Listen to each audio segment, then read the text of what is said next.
video games, such fascinating pieces of media. When making a video game, there are a lot of things that need to be worked on, from visuals to music to sound design to art design. However, the two aspects that are commonly agreed to be the most important would be the gameplay and the story. In video games, gameplay is usually king, with the story usually being there to supplement it, contextualizing what it is you're trying to achieve with said gameplay. However, let's say we flip the script. What if there was a video game where the gameplay took a backseat, with it instead serving to complement the story? These exist, no doubt about it, and while these sorts of experiences come in many forms, my favorite ones would have to be the mystery visual novels. And when talking mystery visual novels, you cannot go without mentioning one of the absolute pioneers of the genre, Wright Ace Attorney. Initially released by Capcom for the GBA exclusively in Japan in the year 2001, with it eventually making its way stateside via DS port in the year 2005, Ace Attorney is among some of the most well-known and well-respected series to ever come out of Capcom. You may not have even heard of the word Ace Attorney before, but if you've been on the internet for a bit there, then I assure you that at one point or another, you saw this image and have heard this voice clip. Objection! It is as iconic as it gets. Despite the series' high notoriety, I don't feel that many people have actually played Ace Attorney. It definitely hasn't conjured up as much discourse as I think it warrants. So this is where I'd like to come in, as today we will be taking a journey dissecting the very ins and outs of the series' first ever outing. For the purposes of this video, I'll be playing the DS version of the game. However, I'll only be looking at the content found on the original GBA release. I feel that the bonus case added in the DS version deserves its own separate discussion later down the road. Of course, I'm going to be spoiling this game rotten, so if you don't want to hear any of that, please feel free to come back after finishing the game for yourselves. The original trilogy is on pretty much everything, there's nothing stopping you. And if you end up enjoying this video, then there's also nothing stopping you from giving it a like and subscribing to the channel. It would mean a lot to me. But without further ado, let's finally do this. Wright Ace Attorney.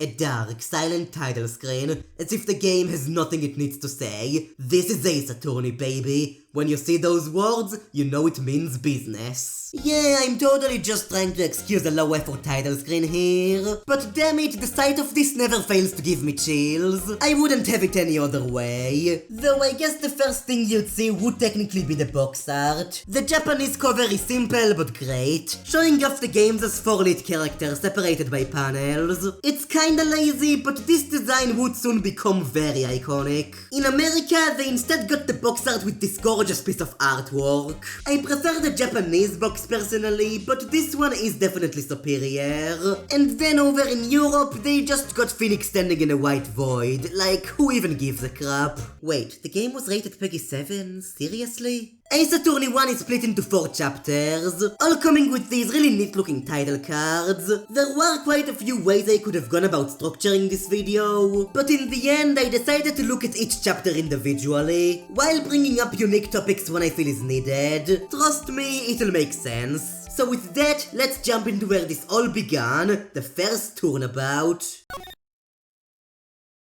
The premise of the first Turnabout is really nothing special. A burglar kills a model with a statue and pins the crime on her ex-boyfriend, Larry Botts, childhood friend of protagonist Wright, or Nick as his friends call him, a defense attorney assisted by his mentor and boss, Mia Fey. There's nothing really thought-provoking about any of the events here, but as an introduction to the world of Ace Attorney, this case does its job fantastically. Not even 5 minutes in and we're already introduced to 3 of the main characters, and step foot into the courtroom. The game is able to do this thanks to the clever inclusion of Wright's inner monologue, which quickly catches us up on what's going on without coming off as awkward. The decision to reveal the identity of the true culprit to the players is a bit questionable though, but seeing as this is only the first case, and most new players will likely only start to get their bearings, I do think doing it was at the very least a logical idea. And so Larry's trial begins, presided by a nameless judge, with Winston Payne, the best character in the series, standing at the prosecution. We switch over to third person, and this is where we get introduced to Ace Attorney's gameplay. Being a visual novel, said gameplay is pretty minimal. However, I do nevertheless think it's worth discussing.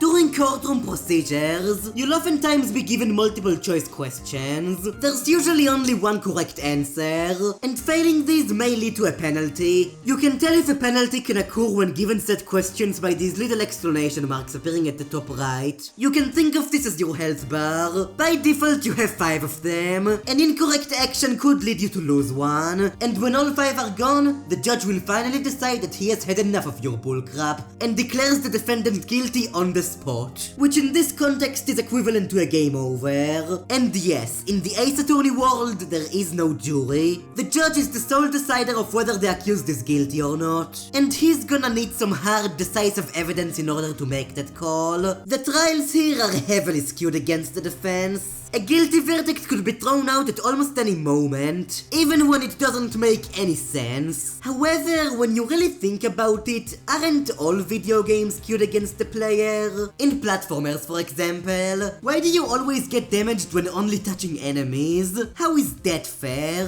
Really, it's the same thing here. It's just more noticeable due to Ace Attorney's more realistic setting. To help you out on your journey, you of course have your court record. This is basically your inventory / information center. It is here where you can go over any and all gathered evidence along with the profiles of all of the relevant characters, as well as of course, most importantly, your attorney's badge. No one would believe you are a defense attorney if you didn't carry this. Everything here is given a brief description, and a few of the items can even be examined for further info, allowing you to easily catch up as to what everything you have is about. And you'll need to know what everything is about, as Winston Payne soon summons the witness of the crime, Frank Soit, and the first cross-examination begins. These are the main segments of gameplay during the courtroom sections. The person on the stand will give their testimony regarding the given subject, usually consisting of around 4 to 8 text boxes. You'll then have to meticulously read through and find evidence in your court record which contradicts one of the given statements. Objection! Presenting the correct item on the correct statement will stop the testimony music and have the game proceed along. This here is a simple, understandable gameplay system that works absolute wonders. The user experience here is very friendly. There's no time limit whatsoever, and you can get the person on the stand to repeat their sentences as many times as you please. And going through all of the testimony again will have either Phoenix or one of his assistants give you a hint as to what you need to do. It's basically a giant game of spot the difference, only using words as opposed to pictures, and finding said differences is always extremely satisfying, especially on a first playthrough. These contradictions start out very simple. The first one literally has the witness claim that the crime took place at the wrong time, which is an incredibly blatant mistake. However, as the game goes on, these contradictions get far more difficult to unravel. Going in blind, you will likely get stuck at points, but man oh man, the feeling of finally finding that contradiction is like no other game series can even come close to give. In between cross-examinations, you'll also oftentimes be asked to present evidence pertaining to a specific given question. Basically an easier form of testimony that's more direct towards the player. Take that!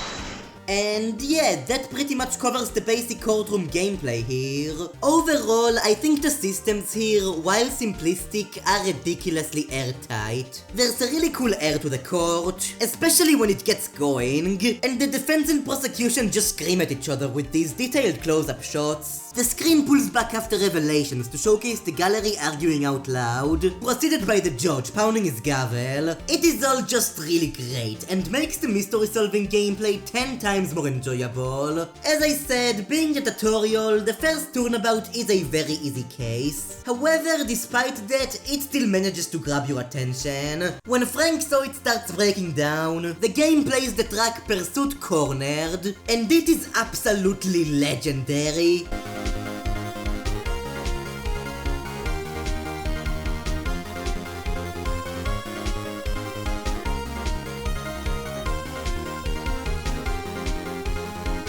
Throughout this retrospective, I plan to make it clear that Ace Attorney has some of the greatest scores in all of gaming, with this first game being no exception. I'll definitely get back to the music later, but I absolutely could not talk about this moment without mentioning Pursuit. The sheer excitement of the music alongside the constant fast-paced arguments are great adrenaline pushers. This case is mainly here to give you a taste as to what you can come to expect. A lot of action games tend to start out with these epic explosive prologues, used to grab the player's attention, only to then pull back, starting to reveal their more methodical, thought-provoking side. This game does exactly that, which is why the first Turnabout works so well as a tutorial. Even with that though, it's not perfect. This is very much a style over substance affair, making repeat playthroughs not as interesting. Frank Soit, while being a fun villain to break, is very much a flat character, with Winston Payne mostly just being there to move the case along with not much personality, and also Mia Fey being only there to tell Wright what to do. Larry Botts is a bit of a love them or hate them character. His animations and mannerisms are much more over the top than those of the rest of the cast, leading to him potentially being pretty obnoxious. Though personally, I can't really bring myself to hate him.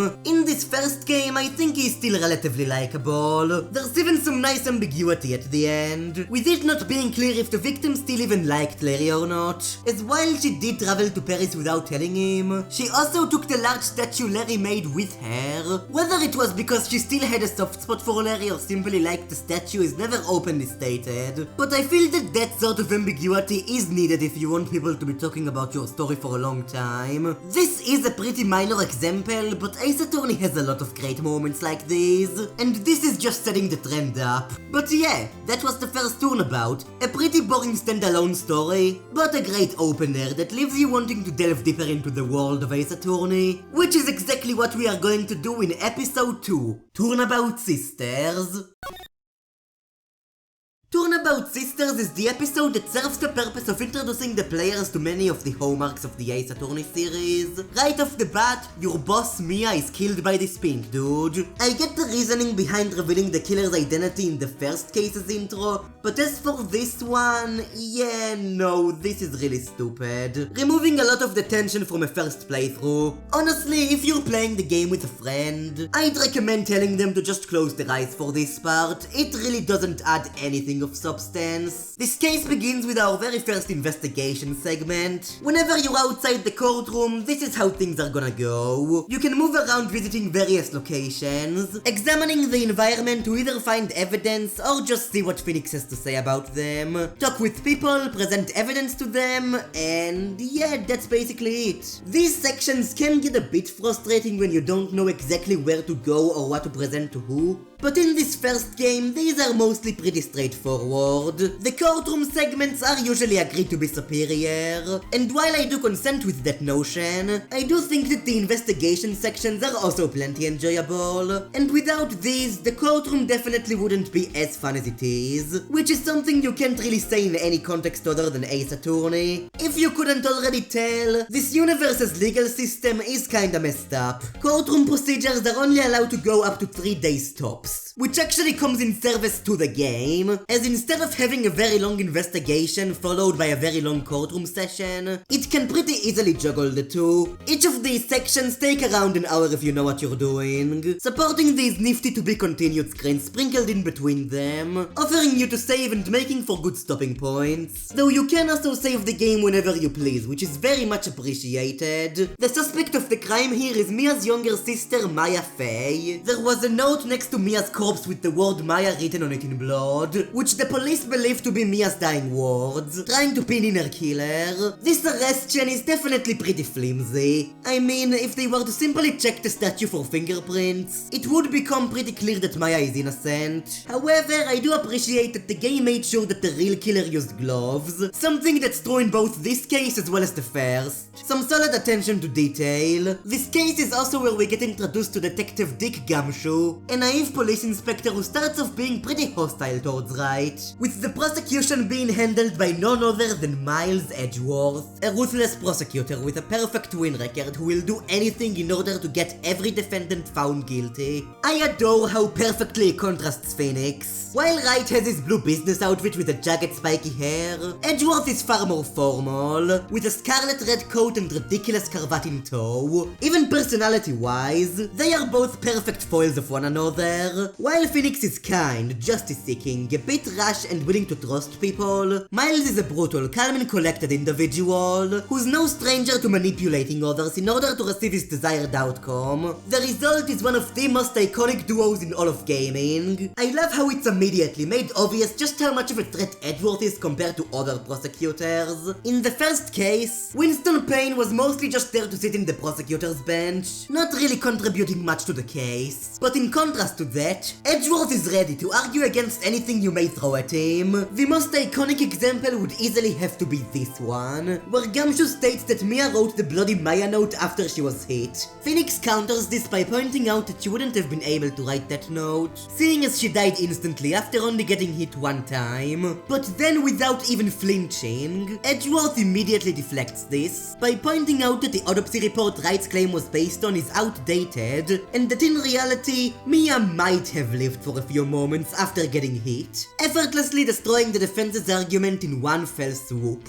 There's a reason this moment is so iconic. This first trial is also where we get properly introduced to the pressing system. It was technically something you could do back in the first case, but it was never needed nor ever acknowledged back then. It is only here where the game tells you about holding. It's pretty simple. During cross-examinations, you can choose to press any of the witnesses' statements. Hold it! Doing this will have Phoenix ask the person testifying a question regarding the statement you pressed. Personally, I'm a bit mixed on the pressing system. Well, more so how it's used. When pressing is only there to give you hints, then I think it's fine. However, there will be many times where in order to get by a testimony, you will need to press a certain statement. Doing this will either just solve the examination for you, or have the person on stand update their testimony, at which point there is a 99.9% chance that the added or updated statement will be the one you need to object to. I dislike this because it kinda makes the player feel like an idiot, sorting through their inventory, desperately trying to find where the contradiction is, only for the answer to actually be a simple button press away. Press. You are also sometimes given text options after pressing people. However, short story shorter, if you can object, object. If you can hold further, hold further. The game never really ever punishes you for just stepping forward, making the inclusion of these choices kinda pointless. Now, holding isn't an issue if you're just going to press every statement, which for this playthrough I did indeed do. However, on your first run, I feel like most players would just like to solve the testimonies as quickly as they could. You know, in order to solve the mystery faster. Well, at least that was my thought process when first playing the game. Regardless, I do enjoy holding as a mechanic when replaying the game. I mean, might as well salvage as much dialogue out of this as possible, right? But back to the case at hand. The murder itself is about as simple as the one from the first episode. A guy walks into a room and hits a lady with the thinker statue, but the main thing that makes this case more complicated than the first is everything surrounding the crime. Things start to seem suspicious as soon as Mia's old boss, Marvin Grossberg, mysteriously refuses to take up defense on Maya's case, which is what leads right into defending her instead. The first witness is April May, who also happens to be the worst character in the entire game, at least in my opinion. Her quirky character trait is that she's silly and sexy and secretly a psychopath. And my god, does her writing just not work? A lot of it doesn't even feel like it came from this game, including some incredibly irritating innuendos. It all just falls flat on its face. May doesn't even give you any worthwhile information other than that you should never talk to her. And there's also this bellboy. Yeah, there sure is a bellboy, alright. But okay, to be fair,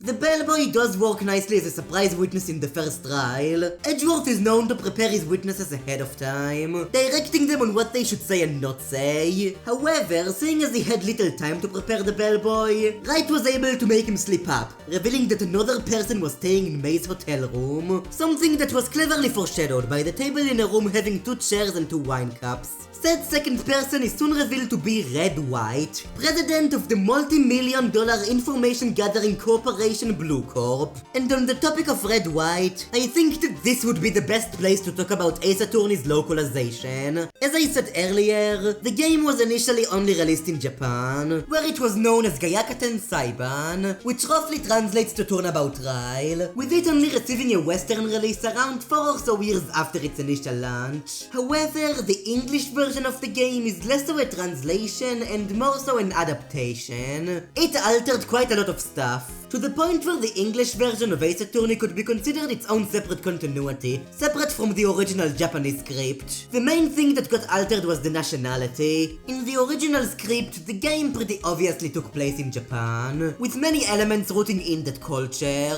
However, in the English version, the adventure was moved to good old Los Angeles. And this change brought with it a lot of things. Not only were a lot of cultural stuff altered, like how instead of noodles, Maya is now obsessed with burgers of all things, but more importantly, nearly every single character in the game had their name changed. These are mostly puns and they are great. I mean, come on, Larry Potts, Frank Soit, Phoenix Wright, how could you not love this? I feel that Ace Attorney's localization nowadays is a bit controversial. I know that many people out there would have rather have these games get translated as purely as possible, but personally I adore this. It is so charming seeing an Americanized take on these concepts, and I'm saying this as someone who doesn't live there. Yet still, I really don't mind it being slapped on here. The reason I bring this up now is that, as you would expect, this does lead into a few awkward moments. In the Japanese version, Red White over here spent time living in America, and as such, inserted a lot of broken English into his dialogue. But in the version I'm looking at, he's just pure American. They do still do a thing where his name is Red White and he runs the company Blue Corp. You know, red, white, blue, the colors of the flag. But still, there are some weird moments here and there. Later on, White has a line saying, "You Americans, always so impatient." But in the original script, he says, "You Japanese, always so impatient." Which would make a lot more sense. But I believe I already got all of my points across with that tangent. The Blue Corp Corporation is founded entirely around underground blackmail, using information against their clients in order to amass riches, with one of their victims being Marvin Grossberg. You see, 15 years ago there was a famous murder case classified by the police as the DL6 incident. Maya and Mia's mother, Misty Faye, was called along to help with the case by channeling the ghost of the victim and asking them who the killer is.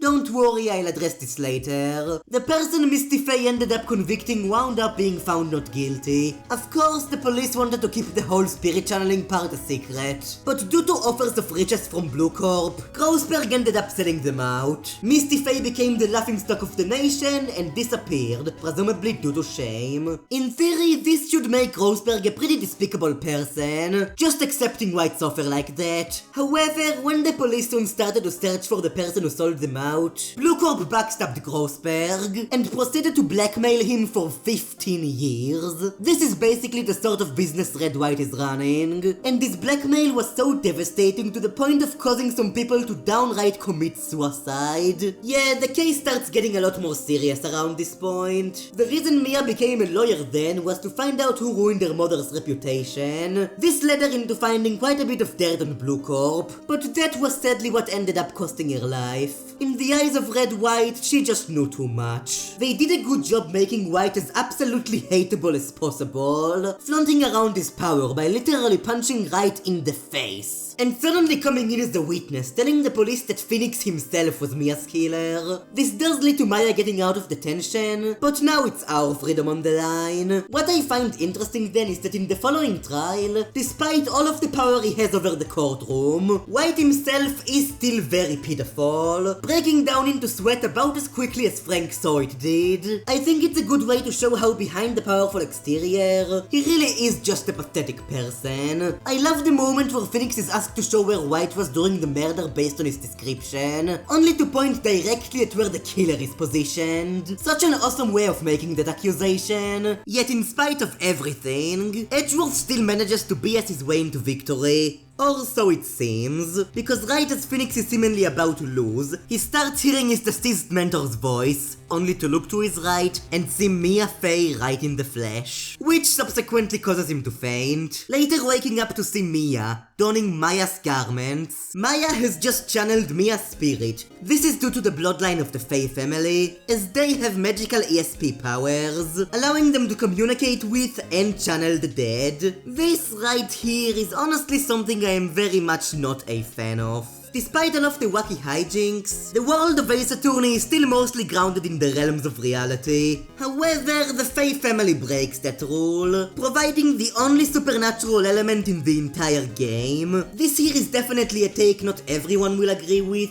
but I personally think that Ace Attorney is at its best when it avoids these magical elements. I feel it makes the story more personal and compelling. The writers can't just throw in their own rules. The more limited options makes what we get far more interesting to me. When Maya changes her entire physique and literally nobody bats an eye, I'm just left sort of bothered. I think this also annoys me because the game takes place in a modern setting, and as I said, outside of the Fey clan, there aren't any other supernatural elements in the entire original trilogy, making them stick out like a sore thumb. But thankfully, it also makes it relatively excusable in my eyes. For now, I can look past this and appreciate the game for what it is, instead of what I'd rather it be.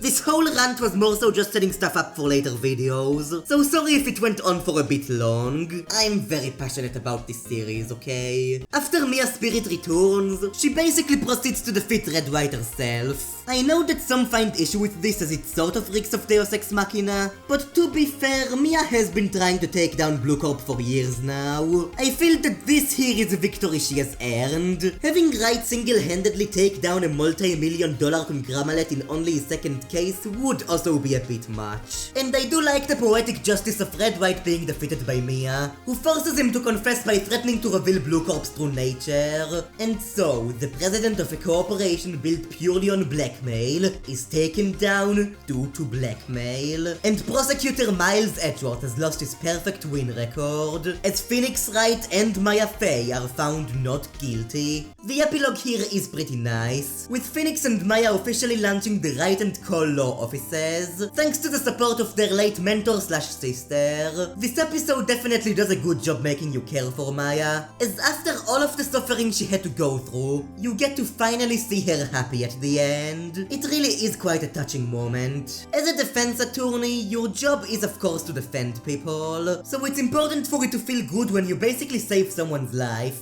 And in that sense, this game greatly succeeds. But overall, Turnabout Sisters is a case I'm a bit mixed about. While I do appreciate it for all of the great series tables it introduced, I feel that, much like the first Turnabout, it fails to really be interesting on its own. The story isn't bad, but I feel like it lacks a lot of the emotional weight it should have. The severe impact of Blue Corp and the sheer evil of Red White is kinda just glanced over. The stuff I care about is seeing Edgeworth, Maya and Gumshoe for the first time. I don't really give a crap about April, May or Blue Corp because nothing about them is really that interesting. I feel like if this case wasn't the introduction of so many iconic elements, then I would be looking at it far less positively here. Still, this is a decent case. Nothing great, but a nice way to set up some future events. And speaking of future events, let's waste no time and jump right into episode 3, Turnabout Samurai. Turnabout Samurai is what many would consider to be the first filler case. Basically, it doesn't contribute much to the overarching narrative of the game, mostly just being there to flesh out the characters and fill up game time. While I'd agree that Samurai doesn't have much relevance to the other cases, I think that writing it off as simply filler is not a very fair assessment. The word filler definitely has a bit of a stigma to it, when as soon as people hear it, they immediately associate it with being bad. However, I'd argue that filler can oftentimes be a good thing. Sometimes it's beneficial to take a break from the main action. It can give writers more opportunity to flesh out the characters. So basically, I'm gonna look at this case for what it is rather than what it isn't. It largely revolves around the Steel Samurai, warrior of Neo-Old Tokyo, a popular live-action kids TV show. While its target demographic is children, many adults such as Maya still find enjoyment in it, basically making it the My Little Pony of this universe. Though it does help that it's got an absolutely killer theme song.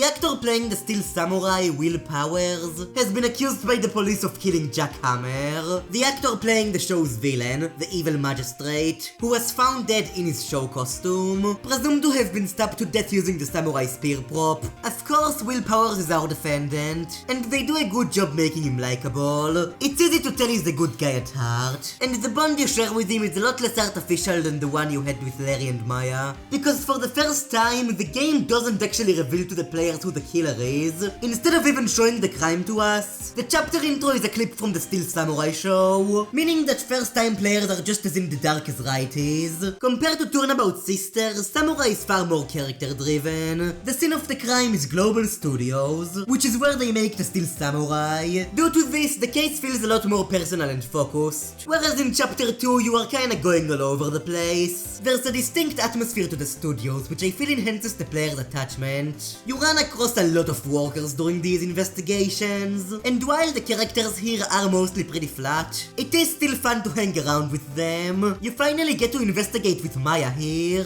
who bounces off a phoenix very well. There are some really fun character interactions here, with one of the most iconic ones being from when Maya spots a ladder, but Wright argues that it's actually a step ladder, thus beginning one of the most iconic running gags in the series. This is a weird franchise. One of the first characters you meet is Wendy Oldbag, a security guard so old that even the court record doesn't know her age. The game does this really cool thing with her, where to represent her talking fast, it just blazes by a lot of her dialogue at a speed that would basically be unreadable for most people. Fun traits like these help in making a character stand out. And on that topic, I have got to praise this game for its excellent sound design. Instead of making all of the dialogue scroll by at a locked speed, every single letter of text is generated at its own pace in order to imitate actual talking speeds, and they do so accompanied by a beeping sound effect. In that way, the game basically has what could be considered silent voice acting. If the text scrolls slowly, the character is talking slow, and if it scrolls fast, then they're talking fast. If it stops for a second, then they're taking a pause. It is all really smart. The game even allows you to fast forward through lines you've already read, which helps a lot. But other than that, we of course have the iconic voice clips. There aren't many of them, but the ones that we do have all fit incredibly well. Whenever someone objects, it really hits, and I love that. Even if the voice actors are all mostly just random Capcom employees, Sean King as Edgeworth does a fantastic job. It is the perfect voice for the character. Objection! And other than the voice clips, I think that the sound effects themselves also deserve a lot of credit. This game has a lot of sound effects. There's one for like every situation, and with them all being as sharp as they are, it kinda makes for the perfect sound effect toolkit. You couldn't imagine how many YouTubers I know of that commonly use the sound effects from this game, and I couldn't blame them for using them, they're just that good. But back to the matters of the samurai. Of course, Edgeworth and Gumshoe are back as well. Miles is once again handling the prosecution, with Gumshoe as the lead detective. I'd like to highlight how well Gumshoe is developed here. You can tell that he and Wright are managing to form a bit of a bond with their interactions. Gumshoe goes from not even bothering to remember Wright's name, to saving his life and capturing the real killer by the end of the third case. It's these interactions and moments that help make Gumshoe as likable as he is. He may not be the sharpest tool in the shed, but you can tell he's trying. You can tell his heart is very much in the right place. Another great addition to the cast for sure. As for some more of the Global Studios residents, we have the assistant, Penny Nichols, who contributes about as much to this case as the bellboy did while having less personality than him. I feel like she's mostly just here to bloat up the cast and be another possible suspect. Then we have Cody Hawkins, a still samurai fanboy who snuck his way into the studio during the murder. He is a bit annoying, but his love for the Steel Samurai is admittedly pretty cute. Another character is the cold producer, Diva Squaz, who has what is easily one of the coolest character designs in the game. And finally, we have the director, Salmonella, the other worst character in the game. This dude is here to remind you that this game was written in 2005. His text is written out almost entirely in lit speech, a very old relic from the internet's early days. If you don't know what lit speech is, trust me, you're not missing much. But thankfully, outside of Salmonella, Manella. I do think that this game's script has aged very gracefully, but sadly in this regard it does have a pretty gaping flaw. Thanks to a later scene, it can be confidently summarized that this game takes place in the year 2016. However, everything was originally written in 2001, and as such that's all the technology here amounts to. It is a bit jarring, even for 2001 standards. Like, why are all of the photos in black and white? Is every character in this universe really just too cheap to buy colored ink? Regardless, I do think you should be able to adjust pretty quickly. What you will not get used to though is Salmonella, because he is a massive creep and I hate him. The main flaw the investigation segments have here is that the game will oftentimes ask you to go through a bunch of pointless fetch quests, with stuff like retrieving Vasquez's script and trading Steel Samurai cards with Cody. There is a lot of forward and back here, which is especially annoying due to the game's movement system. You can only ever go to rooms connected to where you currently are. So for example,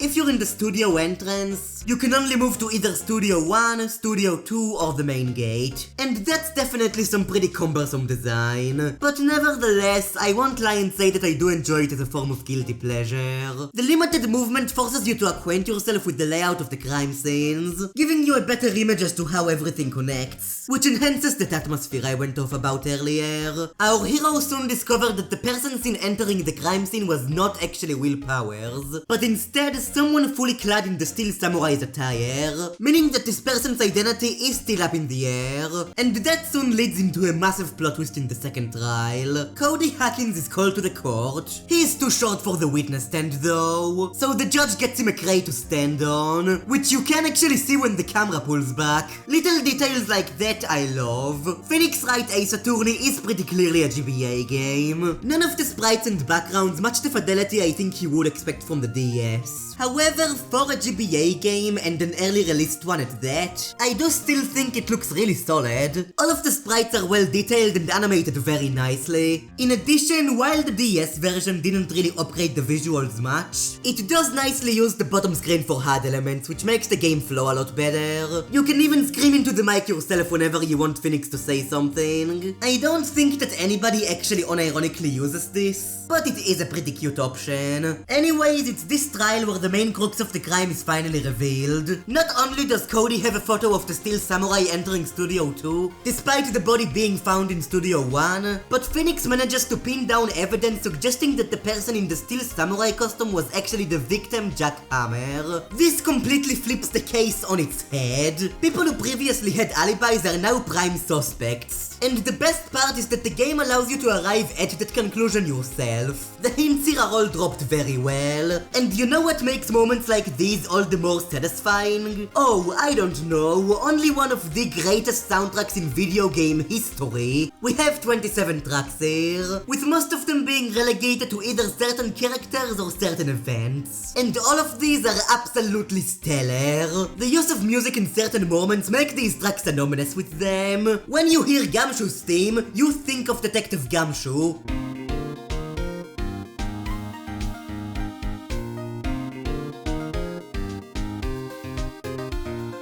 When you hear Objection, you know that Phoenix has just found something up his sleeve.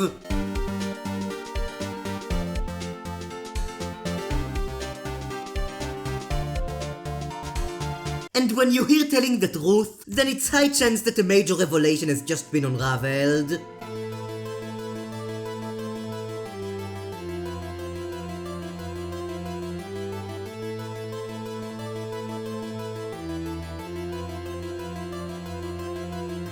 Really, I could go on forever. Both of the testimony themes are excellent. The lobby and courtroom themes are excellent. Investigation core is excellent. The victory theme is excellent. It is all absolutely excellent. I do think that when comparing it to other games in the series, it's got far from one of the better soundtracks. But really, all that proves is just how amazing the music in this franchise is. Absolutely go listen to all of it. But maybe play the games first, trust me, they're also pretty good.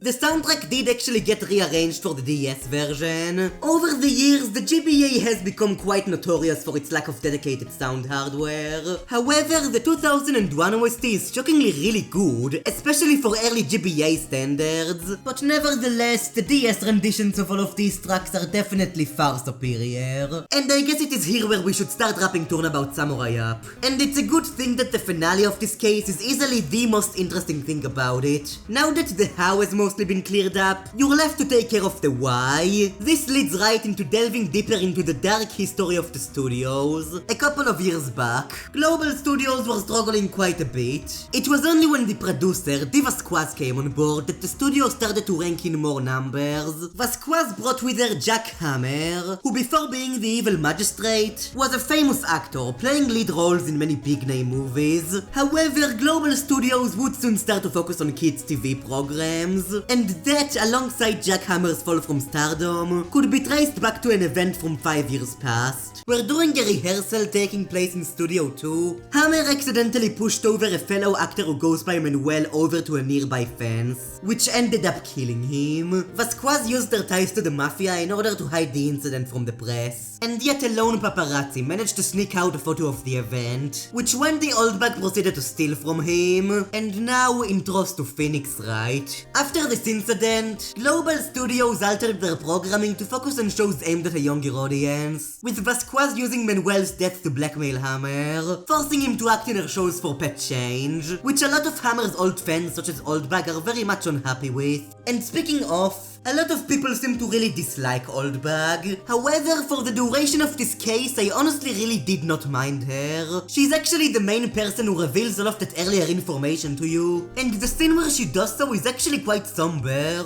You can tell that she was a big fan of Hammer, and they said that things ended up this way, finally calming down and genuinely speaking from the heart. A nice fitting end to her character. The final trial that soon follows is a grueling one. Right away, Vasquez is called to the witness stand. By this point, it's made pretty apparent that she is Jack Hammer's real killer. Yet throughout the entire trial, she manages to remain absolutely stone cold, making for a very tough opponent. During this trial, Wright manages to connect some of the few loose ends. It's revealed that the samurai spear wasn't actually the murder weapon, as when Hammer confronted Vasquez in Studio 2, she pushed him over the edge of the stairs, leading to him dying the exact same way Manuel did 5 years prior.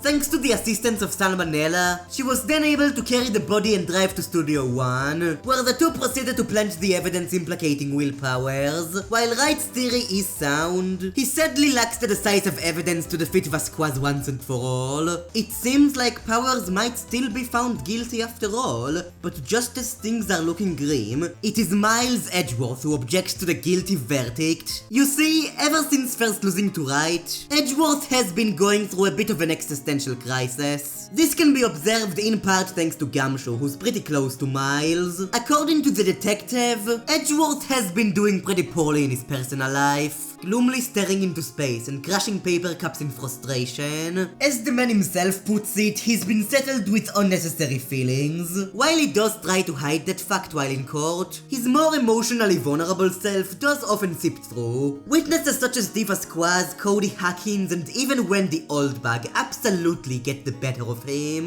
Oldbag in particular does have some really funny interactions with Miles, but setting the comedic atmosphere aside, it is made clear that he is lost. Not being sure what he wants to do with himself, not sure what he thinks is right and what he thinks is wrong. The depiction of depression and existentialism we see with Miles Edgeworth in this game is one of the most compelling things about it. The game never openly states this, but some serious psychological issues are being tackled here. And while in these sorts of circumstances where you're unsure what you want to do with yourself, people can be pretty off to do some things that, at face value, seem pretty unbefitting of their personality. Which is why Edgeworth deciding to go after Vasquez here works. He knew that she was the killer. It's only at that moment where he finally decided to stop concealing it, saving the innocent Will Powers in the process. While it's not often dwelled upon, I think that this here is a very profound moment, one which also does a great job leading towards the final case, but we'll get there there later. Right now, thanks to the help of Edgeworth, the court manages to prove that Vasquez did indeed see Hammer in the Steel Samurai costume during the day of the murder, and in one final twist, it's revealed that Vasquez killing Hammer was actually entirely an act of self-defense. In reality, he was the one going out to kill her, to get revenge on her blackmailing him for so long. He was wearing the Steel Samurai costume to try and pin the crime on Will Powers, seeing as his popularity made him jealous. However, as we all know by now, his plan backfired, leading to his untimely demise, and with that final revelation, Vasquez finally confesses. The epilogue here is pretty fun, with Maya ready to watch Global Studios' brand spanking new show, spiritual successor to the Steel Samurai, The Pink Princess. Supporting Will Powers once again playing the lead role. How could you not be proud of him? And with that little bit done and over with, Turnabout Samurai is concluded. Overall, I think that this is a pretty good case. It's got a lot of fun writing, a cool mystery, and a solid, if occasionally annoying cast of characters. Though, as I said earlier, I think that the most interesting part here is only at around the end. A lot is left pretty vague about Vasquez's character. Much like the studio itself, she's surrounded by light and shadow. What she did here could be considered to not even be a crime. Self-defense is justified in many territories. Her only real crime here was trying to pin everything on Powers, something that she likely did mostly due to wanting to remain under tabs. Thanks to this low-key presence, she's not as over the top as the previous villains, with her breakdown simply amounting to her breaking her pipe. Due to all of that and more, she is easily the most interesting culprit yet for me. Unlike the previous two cases, I feel that Turnabout Samurai actually has substance, which is why I can confidently say that it's my favorite of the starting three. One of the best moments here is after Vasquez confesses, and we get this great flashback to the death of Manuel from 5 years prior, accompanied by reminiscence, the light and shadows of the film studio, which is easily one of the most underrated tracks to come out of the original game. It is hauntingly beautiful.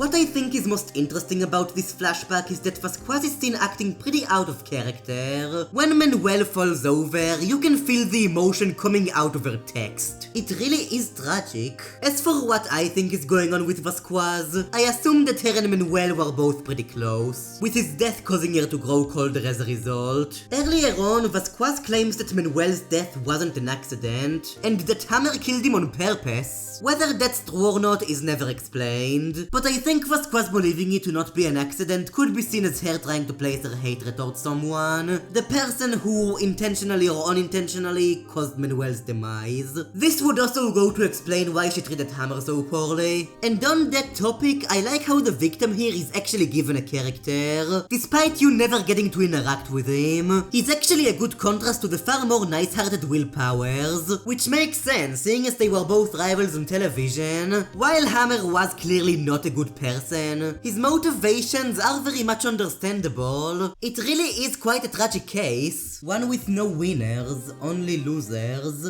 Honestly, I do kinda wish that this aspect of it was explored a bit more, because as it is, most of this is kind of just exposited near the end. But regardless, I enjoy what we got here. As I said, ambiguity can be a good thing, and in this case, I think it serves its function decently. But with that out of the way, all good things must come to an end. It's time for the final case, Turnabout Goodbyes. Turnabout Goodbyes is the best case in the original Ace Attorney. That is a pretty generally agreed on opinion. But now it's time to get into why it's the best case. Well, for starters, it easily has the best intro cinematic. Two people standing in a lone boat on a foggy Christmas night, discussing an event from 15 years past that has apparently ruined someone's life. And before long, we get the best holiday card ever made, as a gunshot erupts and one of the boat passengers falls dead. head, only for the camera to reveal the person holding the gun to be none other than Miles Edgeworth. This here is what we like to call a clever flip of the script. The game has previously revealed who the killers were in these openings. However, instead of being the culprit, Miles Edgeworth is actually the defendant. This intro isn't here to lead you in the right direction, it's here to mislead you. Playing for the first time, I think that most first assumed that Edgeworth was the killer. Yet this isn't just a cheap trick either. If you're a keen observer, you might have been able to notice that Edgeworth held the gun in his right hand, despite the game showing it being fired with the left hand, which goes on to become a crucial contradiction later on. This here is brilliant mystery writing 101. This chapter takes us on a trip through Gourd Lake. I don't think that the atmosphere here is quite as strong as in Global Studios, but I do still enjoy the vibe this place has. You can almost feel the cold going through here. I mean, it is Christmas after all. Being the finale, Turnabout Goodbyes also sets out to tie up all of the previously set loose ends, making it a pretty conclusive final act. It features the return of Larry Botts and Marvin Grossberg, while largely focusing on the DL6 incident, which was a minor talking point back in Turnabout Sisters. Even the Still Samurai makes a fun little cameo in the form of an inflatable balloon, a balloon that Larry Botts accidentally sends flying through the air and into the lake, inadvertently creating the mystical lake monster Gordy. Turnabout Goodbyes has a far smaller, more condensed cast when compared to Turnabout Samurai. We only have 3 new characters here, with one of them being Lotta Hart, a loudmouth southern investigative photographer who is hell-bent on taking a photo of Gordy for her scoop.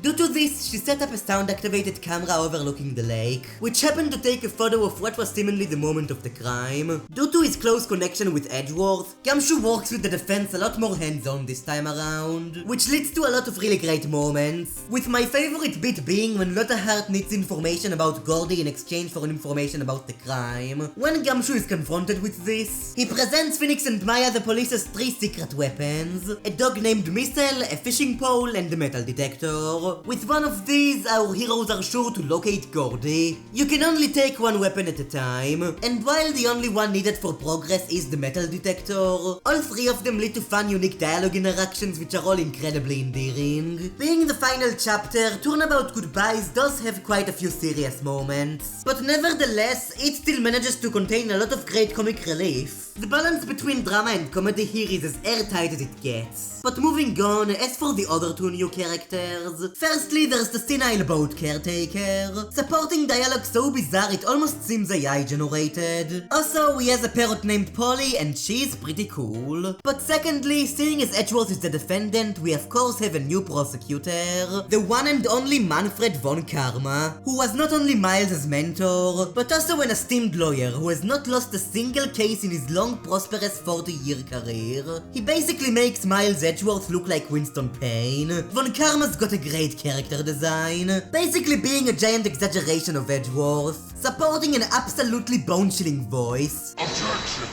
He basically takes charge for most of the trials here, ordering witnesses around and sustaining his own claims. This man is seriously scary, and yet despite that, he also manages to have some solid ham, with quite a few genuinely funny quips. Von Karma's definitely not a particularly deep character, but as a penultimate adversary to Wright, I think he is great. In large part due to his involvement, I always felt that Turnabout Goodbyes was a pretty steep difficulty spike. Lotta Hart's testimonies in particular are the hardest in the game. Unlike Edgeworth, who more so directs his witnesses, Von Karma basically tells them exactly what to say and what not to say, and so a lot of the contradictions here are a bit on the obtuse side, requiring you to consider things like how the camera was angled, or how much attention Lotta would have paid for the crime. This is probably where a lot of people resorted to save scamming. Seeing as you are able to save at will, it is pretty easy to save the game, present a piece of evidence, and reload if it happened to be incorrect. Now this is cheap, it's called save scamming for a reason, but my god, does it beat the ever-loving crap of having to go through an entire court session again. Trust me, there is absolutely no shame in save scamming, or even using a guide for that matter, but I still do think that the game is very much fair, and finding the contradictions myself will always be way more satisfying than using strategy wiki. The only thing I outright dislike here is how when you're asked to point out a specific specific area in an image, you are straight up unable to look at the court record, which admittedly is a pretty annoying oversight. But back to business. On the surface, the crime itself is a relatively simple one. Two people were on a boat after Christmas midnight, two gunshots erupted, one of the guys fell to the lake, and the boat returned with only Edgeworth and the gun in tow. The next day, the body of the victim, Robert Hammond, was found in the lake. Not only were Miles's fingerprints on the gun in the boat, but the police were able to tell that said gun was the one to shoot the bullet ending Hammond's life, thanks to its ballistic markings. As the game puts it, ballistic markings are basically the fingerprints of a gun, a way to tell which bullet was fired from which firearm. It's a scenario designed specifically to make Edgeworth seem as guilty as possible. There's even a decisive witness in the form of the boat caretaker, and along with the prosecutor being flipping Manfred von Karma, it would be an understatement to say that things are heavily stacked against the defense here. Wright manages to snug out a few contradictions, such as the one with the gun fingerprints being on the wrong hand, which I mentioned earlier, but despite everything, it still wasn't enough. Von Karma is just too strong of an opponent, and so on the second day of proceedings, prosecutor Miles Edgeworth is found guilty of killing Robert Hammond. That is, until Larry Botts breaks into the courtroom, proclaiming to remember also being there to hear the gunshot in the night of the crime, requesting to testify to the court. Much like with Gumshoe capturing Vasquez, I love this moment, and I especially adore that the judge actually agrees to withdraw his verdict. At times it is easy to get frustrated with him, but I do think that the judge is very much a likable character. It's clear that he does want to arrive at the correct verdict, and he also does support some pretty endearing dialogue, usually bouncing off of the defense and prosecution rather well. Again, he's clearly not evil or even corrupt, and that's reflected here. Larry coming to testify ends up leading to Wright's big breakthrough. All of Von Karma's previous witnesses were well prepared by him in advance. However, juxtaposed to that, Larry is a complete and utter wildcard, and this produces the single best contradiction in the entire game. Larry says that when he heard the gunshot,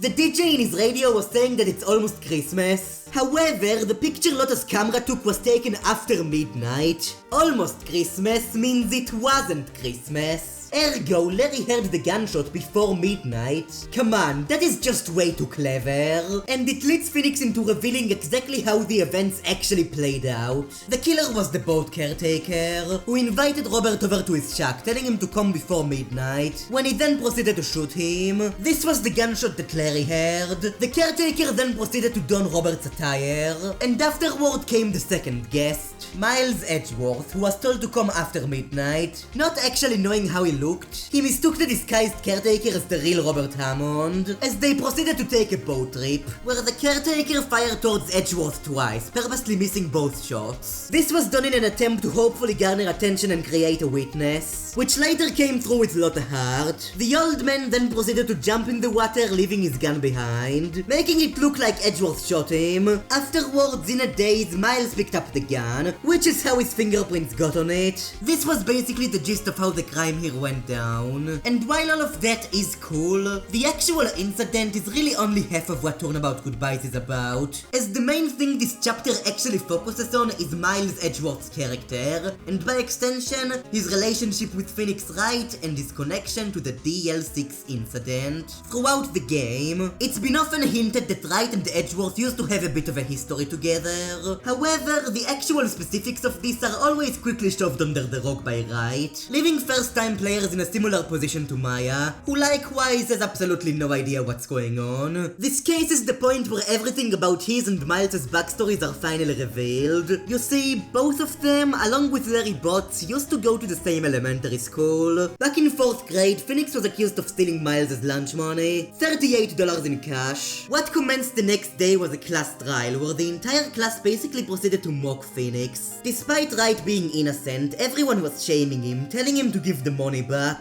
However, it was then Edgeworth, of all people, who stood up for Wright's defense, proclaiming that as long as there's no evidence, Phoenix can't be accused, and combined with Larry's emotional support, the class resisted, and the trial came to an end with no culprit in tow. After this incident, the trio of Phoenix, Miles, and Larry became best friends, as was demonstrated said earlier, Miles used to have a fascination with justice and saving the weak, wanting to follow in the footsteps of his father, Gregory Edgeworth, who at the time was a very famous defense attorney. Yes, not a prosecutor, but a defense attorney. Things were going well, that is, until December 28th, 2001. After losing a case to Manfred von Karma, Gregory Edgeworth entered the courtroom elevator with his son and the local bailiff known as Yanni Yogi. It was then, however, that a large earthquake erupted, locking the three in the elevator for 5 hours. By the time the elevator finally opened up, Miles and Yogi were found unconscious due to oxygen deprivation, and alongside them, Gregory Edgeworth, shot through the heart with a bullet. That was the murder that would go on to be classified as the DL6 incident. Thanks to Misty Faye's assistance, the police were pointed to and arrested Yanni Yogi on suspicion of the murder. However, thanks to defense attorney Robert Hammond, yes, that Robert Hammond, Yogi was declared innocent, with no true culprit ever being found. It's been almost 15 years since then, and the statute of limitations for DL6 is about to run out. Once that happens, the case would basically be considered to be expired. Even if the culprit were to be found afterwards, there would be nothing the police could do about it. But going backwards again, after Yogi was declared innocent, the young Miles started to resent defense attorneys. From his eyes, there was no way Yogi didn't kill his father. It was only because of a defense attorney that he wasn't brought to justice. Due to DL6, Miles had to leave his old school, breaking all contacts with Phoenix and Larry in the process. Later on, Miles was taken under the wing of the one and only Manfred von Karma, leading to him becoming the famous prosecutor we know today. And yet, despite that, the DL6 incident still haunts Edgeworth to this day 15 years later. He's been suffering from reoccurring nightmares of the event, wherein Gregory and Yogi argued in the elevator, and the young Miles, trying to get them to stop, picked up a gun Yogi carried as evidence and threw it at him, which led to it bounding off and firing at Gregory Edgeworth, killing him. Miles speculates that these may be his resurfacing memories from the event, which would mean that Yogi was indeed innocent, with the true culprit of DL6 being none other than Miles Edgeworth. And seeing as the deadline is approaching in all but a few days, Miles is left unsure if he should confess to the crime in order to finally get this burden off his shoulder. Everything relating to DL6 is incredibly tragic. It was an event that ruined the lives of many. For starters, we have Yanni Yogi. Yogi did not in fact kill Gregory Edgeworth, but basically everyone believed he did. The only way he was able to get away a free man was with the help of Robert Hammond, a defense attorney who didn't care about his clients. All Robert was concerned about was his win record. I really appreciate that the game has an evil defense attorney character, showing that this is more than just prosecutors bad, defense attorneys good. In order to get Yogi off the hook, Hammond lied, claiming that his client has received major brain damage due to his lack of oxygen. As a result, Yanni Yogi earned his freedom, but lost pretty much everything else. The person he had been pretty much had to die, because if it was ever found that he had memories of DL6, he'd be basically locked up immediately. He was forced to live a reluctant life as the mad boat caretaker of Gold Lake, pretending to have brain damage and even resorting to burning his own fingerprints, until finally taking his revenge on Robert Hammond 15 years later, and pinning the crime on Miles Edgeworth, who Yogi suspected to have been the true culprit of DL6. And speaking of Edgeworth, he has also been carrying with him the pain and misery of the event for a large portion of his life. Left to resort to a career where he can openly express his disdain onto others, the theme of DL6 manages to perfectly capture Miles' emotional baggage, easily being one of this game's absolute finest.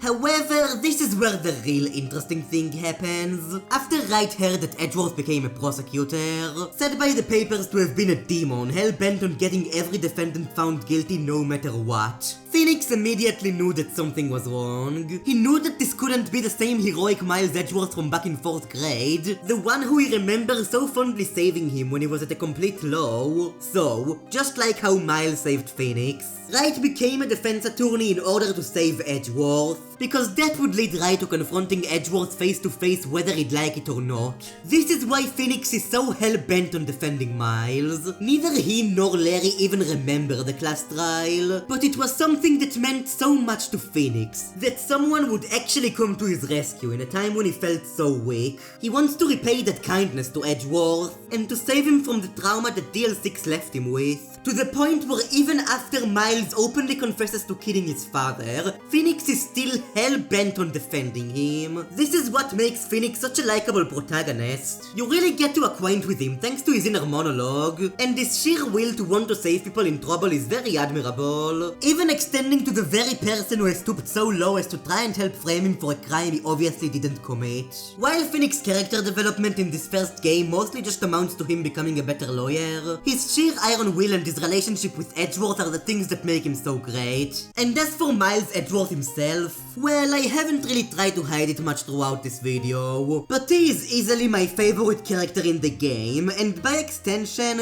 one of my favorite fictional characters of all time. Even before his development steps in, he's still a great counter to Wright, as I've already said, but it is when his cracks begin to show that he starts becoming so much more interesting. Whether you liked him or hated him when he went up against Wright, I don't think that anybody went out after finishing the game not loving his character. The depiction of self-hatred, existentialism, and PTSD here is beautifully, or some might say terrifyingly, portrayed. I love the moment early on in the final case when an earthquake erupts, and Miles is left literally shivering on the floor in a ball, something that, at face value, is very much out of character for him, but with DL6 in mind, that fear takes up a whole new meaning. And I also love how it's evident that despite everything, deep down, Miles does still share a bond with Phoenix. According to Gamshoe, literally muttering Wright's name in a daze after the Steel Samurai case, you can tell that he's desperately trying to break out of his shell, desperately trying to confront his inner demons. I honestly don't think it's any shocker that Wright and Edgeworth are so often shipped together. You can unironically derive romantic subtext from a lot of their interactions here. Even setting memes aside, I think it's very much a plausible pairing, but I believe I've rambled on about those two for long enough. There are still a couple more things we need to take care of before being able to conclude this case for good. The game actually cleans up your court record by removing unnecessary evidence around this point, which is pretty nice. But anyways, during the final investigation, our heroes utilize Polly the Parrot in order to open Yogi's safe, revealing a letter detailing the exact murder plan Wright described in court, telling the caretaker that this is his final chance to get revenge on the two people who ruined his life. Thanks to the help of Marvin Grossberg, it's revealed that this letter's handwriting belongs to none other than Manfred von Karma himself. And speaking of, later in the same investigation, Phoenix and Maya encounter von Karma in the flesh. And is it just me, or does he look kinda awkward from this angle? I could say the same thing about Edgeworth actually. I feel like they were both designed with being seen from the side in mind, and as such look a bit off from the front. But regardless, this part here is pretty infamous. Phoenix Wright has evidence definitively tying Von Karma to the crime, yet in order to advance the story, you have to show this letter to Von Karma right here, right now. Not in the court, but a lone empty room. And yeah, this is really stupid. It honestly kinda feels like sloppy writing, and I think that by this point, Wright should know when to hold on to these sorts of trump cards, especially considering that this sort of scenario has already happened in both the second and third case. Wright showing the culprit's important evidence without a second thought. It's a bit of an annoying trend in this game. Phoenix showing Manfred the letter goes about as well as you'd expect, as Von Karma literally teases both Phoenix and Maya, stealing his letter alongside most of the DL6 evidence in the process. Yet Maya still manages to secretly hold on to one of them, the bullet that pierced Gregory's heart. This sort of ties into a side plot in Turnabout Goodbyes that I don't feel works that well. Throughout this chapter, Maya goes through a bit of an inferiority inferiority complex. Basically, she feels like she's being useless, mainly due to her inability to channel Mia at will. And you see, that's the reason I don't really care for this. It's hard to connect with Maya's struggle of not being able to channel a spirit. I think it would have been better if instead of that, more time was put to flesh out how Maya wants to be useful for who she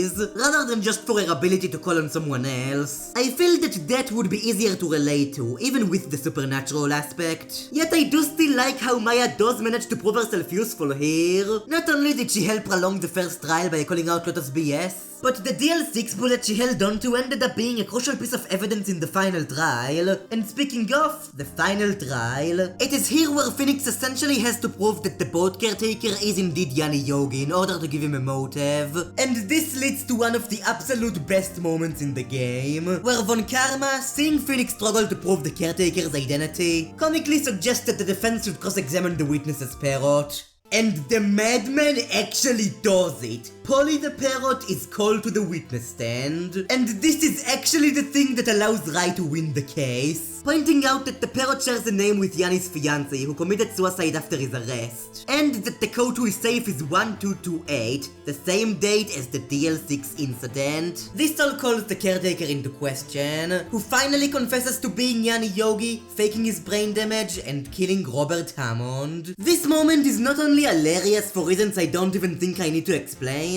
but the solutions here are also brilliant. I love how it's Von Karma's sheer ego that leads to his loss, such a great symbolic piece of writing. However, just when you think it might be over, Miles objects, pleading guilty for the murder of Gregory Edgeworth. After today, the statute of limitations for DL6 runs out, so for Edgeworth, this is his final chance to lay his inner demons to rest. Wright goes on the defense, claiming that Miles did not in fact kill his own father, assisted by visions of the late Mia Fey, which he can presumably see thanks to Maya's powers. Phoenix manages to arrive at the shocking truth. Miles did indeed throw the gun at Yanni Yogi, but the rebounded bullet didn't hit Gregory. It struck outside the elevator and hit Manfred Von Karma himself. Von Karma was there that day after all, going on trial against Gregory just before the incident. While Von Karma did of course win that case, Gregory managed to call out his devious techniques, landing Manfred the one and only penalty he has ever received, provoked by the anger of being shot in the shoulder. Manfred saw the unconscious Gregory lying near the loaded gun, and the rest was history.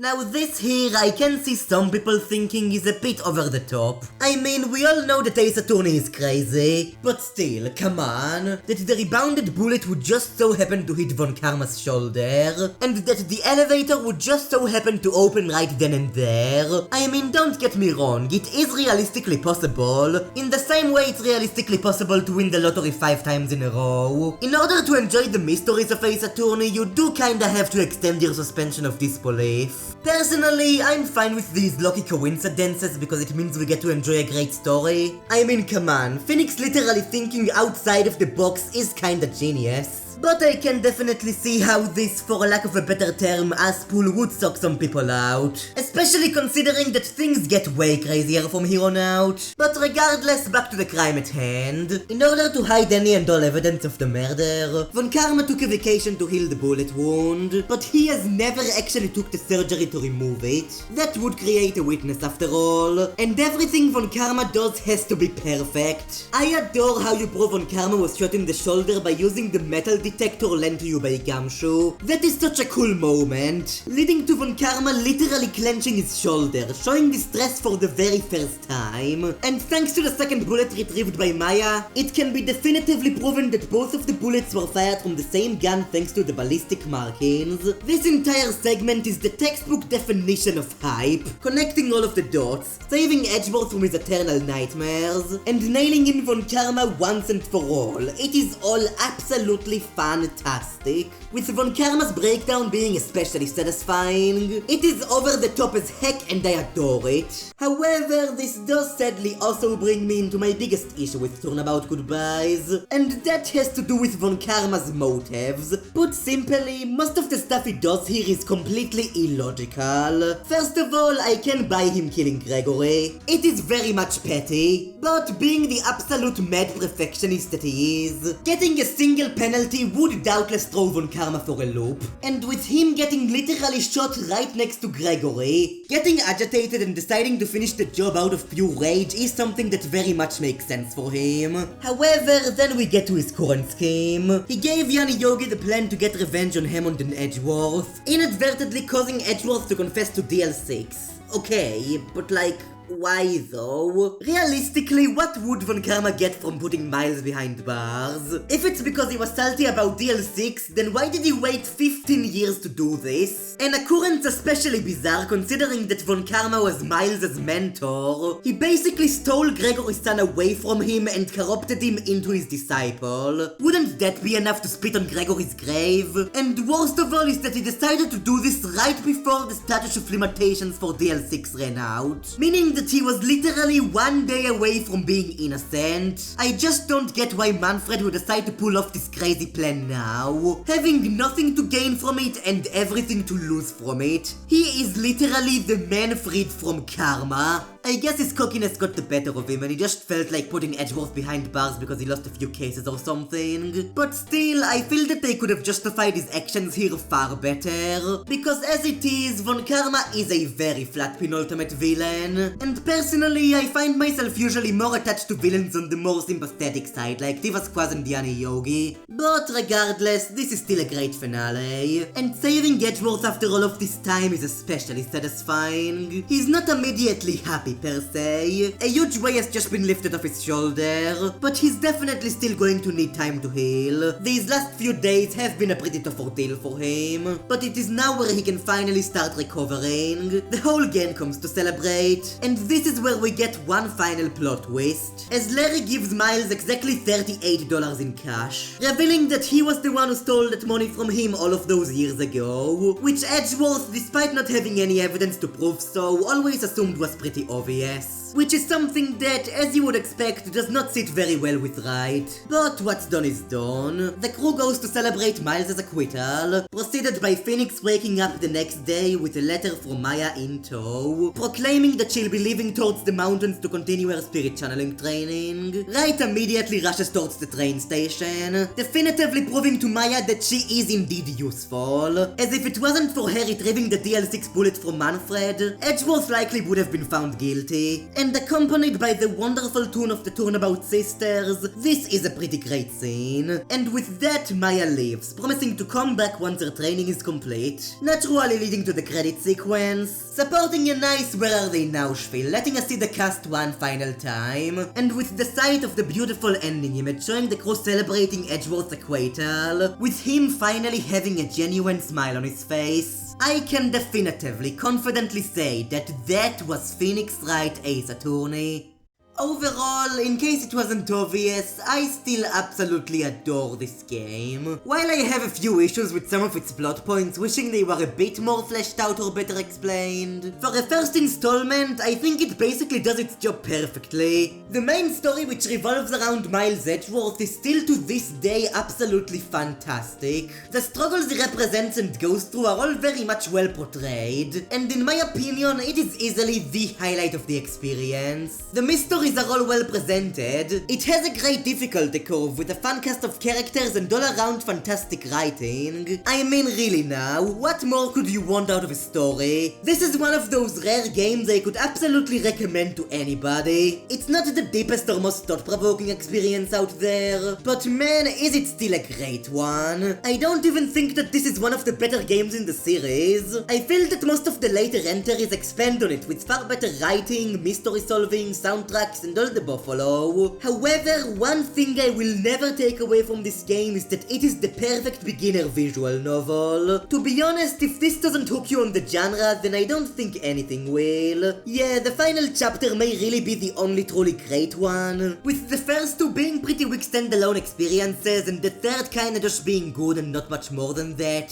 Even still, beyond all of that, coming back to this game after so many playthroughs, I still get emotional when Phoenix recounts his backstory, intrigued by the shadows of global studios, excited to confront Edgeworth for the first time, and even thrilled to take down Frank Soit. It all still holds up very well, and with a runtime of only around 13 hours, I don't think it'd hurt anybody to check it out. But to conclude this all, there is one final thing I'd like to talk about, and that is the personal impact that Ace Attorney had on me. Back in the day, I wasn't much of a story guy. When playing video games, I'd usually just skip the cutscenes to get to the gameplay. That was the main course after all. I didn't really give much thought to what was going on in Wind Waker, for example, because all I really cared about was just playing the game. But then, one day, I decided to pick up the first Ace Attorney on a complete whim. I honestly can't even recall why I picked it up, but what I can recall is that the game instantly hooked me. I was shown a world unlike anything I've ever seen before, one filled with lovable characters, engaging mysteries, and exciting courtroom action. For the first time in my life, I was actually invested in a story told in a video game. It just kept getting better and better as it went along, to the point where by the end of Turnabout Goodbyes, I think it's fair to say that Wright Ace Attorney has had a huge impact on me and how I perceive media, and for that I couldn't hold it in higher regard. However, that's not the end of the story just yet, because around 2 or so years ago, I spent basically my entire summer working on a YouTube video on this very game. That was when this channel was originally going to begin, with a video on this game that meant so much to me. However, after hours and hours of trial and error, I gave up on it. My writing skills were simply not good enough. In frustration, I deleted all of my footage, solidifying that I could not do it. Which is why I am ecstatic that now, almost 2 years later, I can confidently read this script out loud and say that yes, I did do it. I finally succeeded. The Ace Attorney video is finally finished after all of that time. Now that my writing skills are finally up to snuff, and with this achievement that hunted me for so long finally being put behind me, the sky is the limit as for what I can do. Thank you all so much for watching this video. If you've stuck around for this long, then my gratitude is more immense than you could possibly imagine. Of course, this retrospective will eventually continue with Wright Ace Attorney Justice for All, but for now, I'm going to be celebrating. Until the next time I'll be catching you, please, with all due, have a good one.